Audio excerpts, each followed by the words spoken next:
What's your favorite ghost story? Which one's the scariest one you've ever heard? Hi, how's it going? My name is Chris Winger, and I love a good ghost story.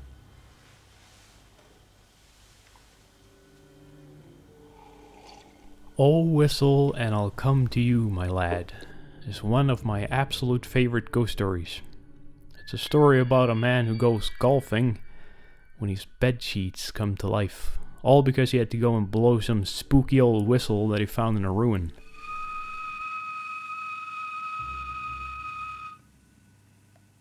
You're probably thinking, "Chris, why aren't you writing blurbs for books for a living?" I know, right?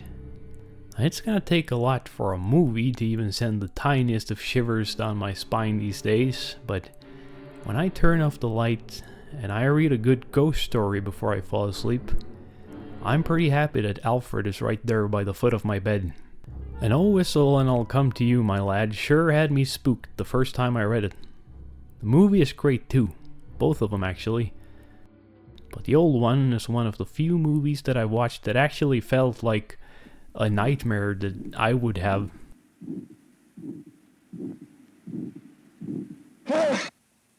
It's as if this movie was made to scare me specifically. Thanks, writer and director Jonathan Miller. I love it.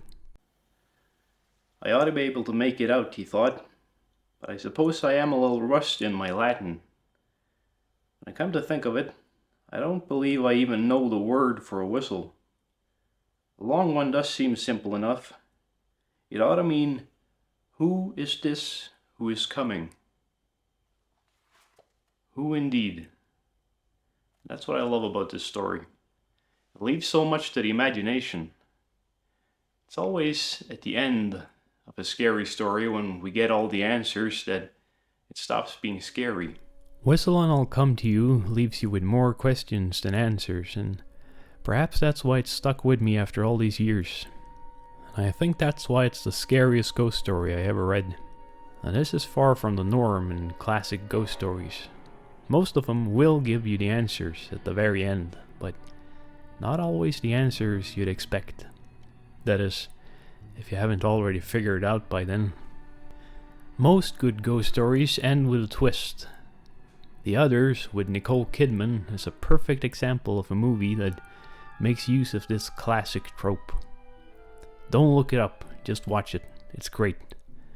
I wish I could say the same thing about The Sixth Sense, but I still haven't seen that movie because I already know the plot twist.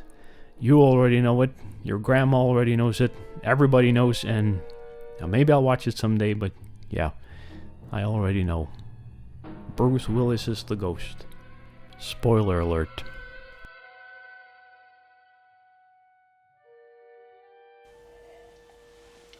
I've written a ghost story just for you guys. It's called The Lonely Ghost. Leopold Driftwood lived alone.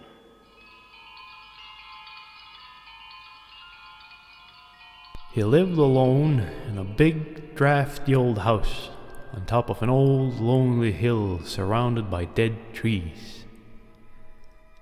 Day in and day out, he would walk across the creaky old floorboards of the dimly lit corridors of the old house where he had lived for as long as he could remember. I wonder where the years went. He never had any visitors. He couldn't remember the last time he had heard a knock on the door. One day, as Leopold was brushing his teeth, he took a good look at himself in the mirror, and upon seeing his own reflection, he said, "Holy crap, I am a ghost. I should cancel my Netflix subscription."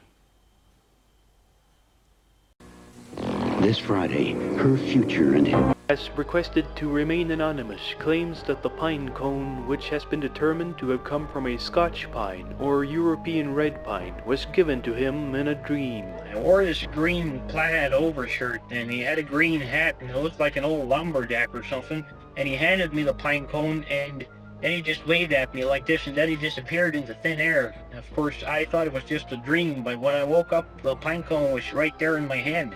Now you tell me how that happened, because I couldn't believe it myself. 19. Last seen Stockton, California, August 2nd.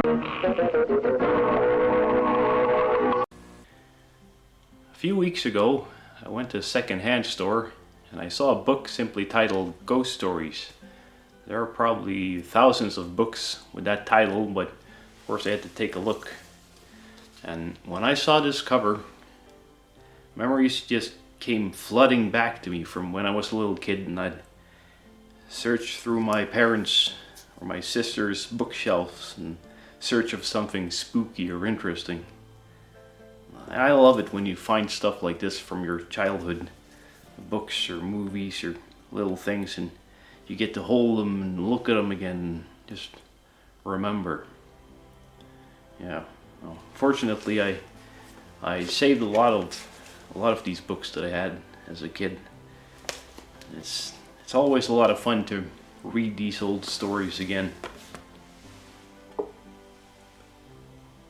There's nothing like a good ghost story and a hot cup of black, dark roasted coffee to take your mind off of everything that's wrong with the world.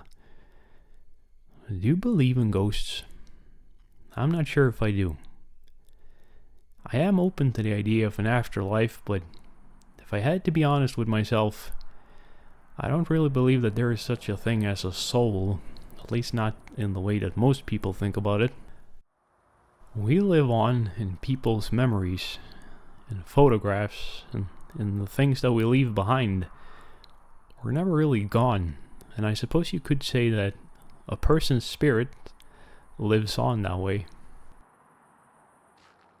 I remember one time my dad was doing an impersonation of some old man that he used to know back in the day, and I don't know how accurate this impersonation was, but I remember thinking, as I was sitting there listening to the voice of a man who had been dead for years, that's his spirit. That's his spirit speaking. Do you think caffeine affects our ability to see ghosts? I took my first sip of coffee at the age of 12, and I've never looked back. Like a lot of Swedes, I stay caffeinated almost 24/7, and I haven't really experienced anything potentially supernatural since I was a little kid. But then again, most Swedes drink tremendous amounts of coffee, and people see ghosts all the time over here. I remember back in the 2000s when they'd show all those ghost hunting shows on TV. People saw ghosts left and right. You couldn't stop people from seeing ghosts. And people are still crazy about spiritualism and things like that over here, so I guess that caffeine theory doesn't really hold up. A lot of Swedes have turned away from religion, but we still hold on to the idea of an afterlife. Religion gets a bad rap these days, and for good reason, but I think having faith can do some people a lot of good. It can give people who feel lost a sense of purpose in life. Not knowing what happens to us after we die is scary, so when someone comes along and gives us all the answers to life's big questions, that can be of great comfort. I know I've had times where the belief in an afterlife would have made things a whole lot easier. But I also know that people who claim to have all the answers are usually full of crap. Don't get me started on people who go to some yoga camp in Bali and come back as some enlightened being. They're not enlightened. They're just scared. They're just lost souls looking for purpose.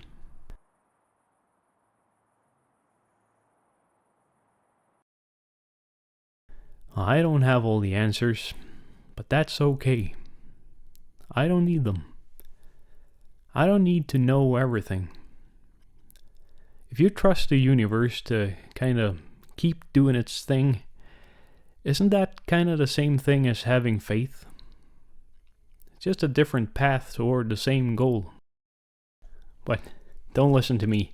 Don't listen too much to philosophers or any of that self-help crap.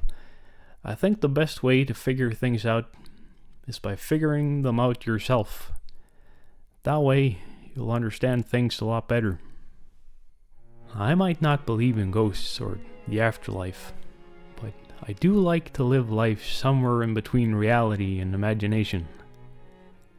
It doesn't matter if ghosts aren't real, because when that thick October fog starts creeping in across the barren bogs of the Swedish countryside and finds its way in between the candlelit tombstones on All Hallows Eve, and I sit down with a steaming hot cup of coffee and a good book of ghost stories, they're real to me.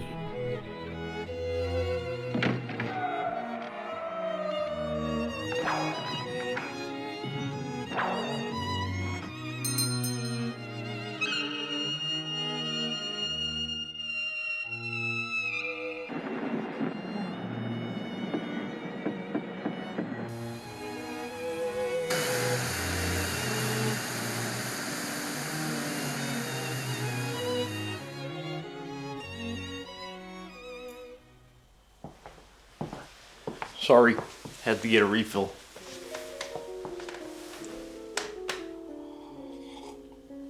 Well, that's it for this time, I'm afraid. Unless you guys want to stick around a bit longer, I don't mind. I love talking to you guys. It's always a pleasure. You guys heard any good music lately? I heard this song a while ago called Old Dogs by Bill Staines. That's probably the best song I've ever heard. I don't think I've listened to it once without tearing up.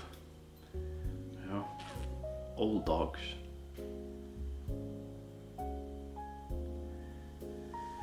Yep.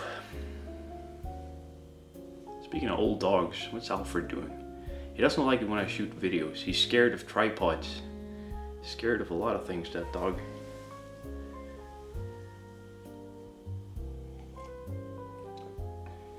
He's 10 years old. He turned 10 in April. That's 70 years in dog years, I think. Yeah, he's an old dog.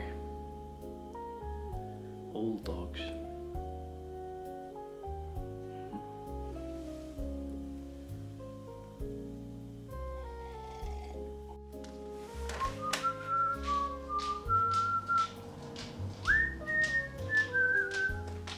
Here he comes.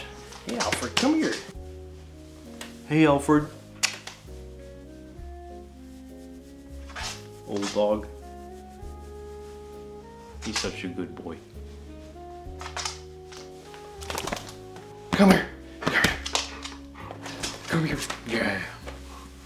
There he is. Where were you hiding, Alfred? Yeah. That's a good boy.